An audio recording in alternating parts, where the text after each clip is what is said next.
हरे कृष्णा। आप सभी का ड्रॉपलेट्स ऑफ नेक्टर चैनल में स्वागत है। आज हम एक बहुत ही सुंदर विषय पर चर्चा करेंगे। Who is the most energetic person? सबसे ऊर्जावान व्यक्ति कौन है? सबसे ऊर्जावान स्रोत क्या है? हम देखते हैं किसी भी मशीन को, किसी भी चीज़ को कार्यरत करने के लिए बहुत सारी एनर्जी की ज़रूरत पड़ती है, बहुत सारी शक्ति की ज़रूरत पड़ती है। जैसे हम अगर बड़े स्तर पे देखेंगे तो इतना बड़ा जो सौरमंडल जो चमक रहा है, इतने सारे Jupiter, Earth, Saturn, Uranus, Neptune, Venus, Mars, Mercury, Pluto, इतने सारे जो प्लैनेट्स है, इन सबको कहाँ से एनर्जी प्राप्त हो रही है? हम क्या देखते हैं कि सूर्य से एनर्जी प्राप्त हो रही है। सूर्य इन सभी प्लैनेट्स को एनर्जी देता है।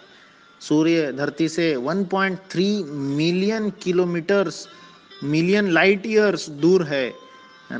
पर फिर भी धरती पे इतना सुंदर रोशनी वह देती रहती है। It is said energy emitted by sun per second is very much greater than amount of energy consumed by human race throughout the entire history. मनुष्य जाति इतना एनर्जी कंज्यूम ही नहीं कर सकता जितना कि एनर्जी जो है सूर्य रिलीज करते रहता है। तो सूर्य में इतनी सारी एनर्जी आ कहाँ से रही है? भगवद गीता में कृष्ण बोलते हैं कि सूर्य जो है कृष्ण की आँख है। कृष्ण क्या बोलते हैं? सूर्य कृष्ण की आँख है। और भगवद गीता के 15वें अध्याय में भी भगवान ये इसका सबूत देते हैं, बोलते हैं कि सूर्य की जो भी एनर्जी निकल रही है वह सूर्य की कृपा से, कृष्ण की कृपा से सूर्य एनर्जी इतना निकाल पा रहे हैं। भगवद गीता के 15वें अध्याय के 12 या 15वें श्लोक में यह वर्णन आता है। तो हम देखते हैं कि जैसे अगर कोई पत्थर अगर फेंका गया टीवी स्क्रीन पे तो बहुत सुंदर रूप से क्या हो जाएगा? इतना सुंदर जो टीवी था वो फूट जाएगा। तो जैसे ही अगर फूट गया तो कौन देख, क्या सबसे पहला सवाल क्या होगा? अरे किसने फेंका पत्थर, किसने ये टीवी तोड़ा है? तो अगर कहीं पे कोई चीज हो रहा है तो ऑब्वियसली उसके पीछे कोई ना तो कोई करने वाला होता है, कोई ना तो कोई देखने वाला होता है, कोई ना तो कोई एनर्जी प्रोवाइड करने वाला होता है। ऐसे ही बिना किसी के कहे, बिना किसी के देखे यह कोई भी कार्य हो नहीं जाता है। अगर हम अपने आप को अपने आसपास के दुनिया में देखेंगे, बहुत सारी चीजें हो रही होती है। Everything is having their cause, everything is done because someone is providing it energy, someone is behind it, someone is providing energy. तो सबसे एनर्जेटिक पर्सन कौन है? कौन ये सभी को एनर्जी देते जा रहा है जिसके कारण पूरा सृष्टि कार्यरत है ना? भगवद गीता में स्वयं कृष्ण बोलते हैं सूत्रे मणिगणा इव, मैं ही हूँ जो कि सभी जीव जितने भी यहाँ पे हैं चीज या जीवात्मा या कोई कार्य है, वो सभी क्यों कार्यमान है? क्योंकि कृष्ण उनको एनर्जी प्रोवाइड कर रहे हैं।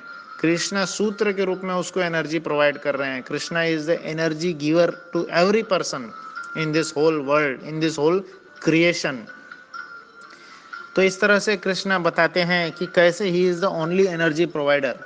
और कृष्ण ऐसा नहीं है कि कृष्ण एनर्जी देते जा रहे हैं, कृष्ण हम इस दुनिया में कृष्ण के कृपा से एनर्जी प्राप्त हो रही है तो कृष्ण का एनर्जी कभी खत्म हो गया। ऐसा नहीं होता है। कृष्ण इज अनंत, कृष्ण इज लाइक होल। अभी ओम पूर्णमिदम पूर्णात पूर्णमदम इच्छते, पूर्णम इदम, पूर्ण है कृष्ण, अपूर्णात इदम इच्छते। अगर कृष्ण के पूर्ण होने से, अगर पूर्ण से अगर हम कुछ निकाल लेते हैं, जैसे 1 - 1 0 हो जाता है, पर कृष्ण के कैलकुलेशन में 1 - 1 1 ही रहता है। कृष्ण के कितना भी एनर्जी निकलती चले जाए, कृष्ण का एनर्जी कभी खत्म नहीं होता है। वह अनंत काल से निकलते आ रहा है, अनंत काल तक भी निकलते रहेगा। जैसे कि एक बार कृष्ण जरासंध का युद्ध हो रहा था, कृष्ण और जरासंध का, तो 18 बार कृष्ण ने जरासंध को हरा दिए थे। 18 बार। हर बार जरासंध यही सोच के आता था, अरे इस बार कृष्ण थक गए होंगे तो इस बार हम लोग जीत सकते हैं। कभी भी कृष्ण थकते नहीं हैं। कृष्ण हर बार विजयी ही हुए, कोई भी कृष्ण को हरा नहीं पाया। कृष्ण की इतनी सुंदर लीलाओं में भागवतम में जो वर्णन आता है, सुखदेव गोस्वामी परीक्षित महाराज को कहते हैं, जैसे अंत में परीक्षित को भी मारने के लिए अश्वत्थामा ने ब्रह्मास्त्र फेंक दिए थे, कृष्ण स्वयं वहां पे उत्तरा के गर्भ में चले जाते हैं परीक्षित को बचाने के लिए। बाहर भी थे कृष्ण, अंदर भी थे, अंतर बहिर्अवस्थितः।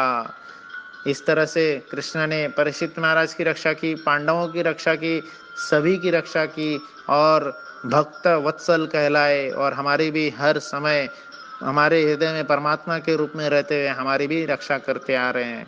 Krishna is the source of all energy, cause of all energy, and is the energy, Krishna is the only energy provider for everyone.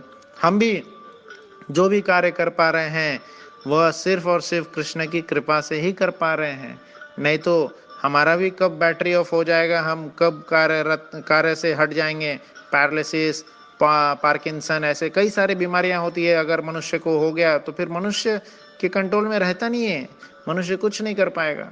तो इसलिए हमें कृष्ण के शरण में जाना चाहिए, उनसे हमेशा उनकी याचना करनी चाहिए, उनकी आराधना करना चाहिए।